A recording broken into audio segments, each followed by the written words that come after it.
Diamond Platnumz amezua gumzo kwenye mitandao ya kijamii baada ya kutumia ngoma ya Ibra ambayo inaitwa Copy and Paste kwenye ukurasa wake rasmi kabisa wa Instagram, jambo ambalo limezua gumzo na kuacha mjadala mzito kupitia mitandao ya kijamii. Ikumbukwe Ibra yupo kwenye sakata zito la kuweza kulipa bilioni 1 ili kuweza kuondoka katika lebo ya Konde Gang.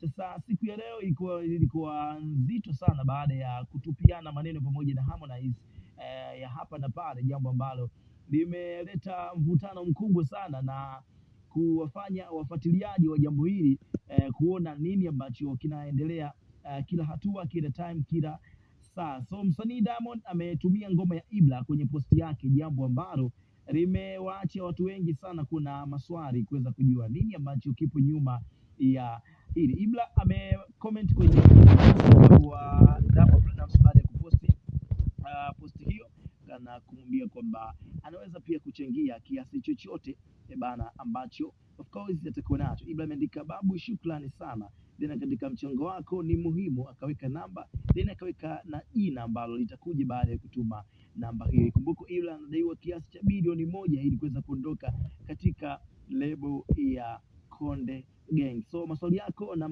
maswali ya watu wengi ni kuweza kuona, je, nini ambacho kitaenda kutokea baadaye? Huenda Diamond anahusika pengine kukisave hichi kipaji, kwa sababu Watanzania bado na imani na Ibra katika muziki wa Bongo Flava. Bwana, hapa ni Chris Media, kwa kibao ndio kubakia na sisi. See you next time.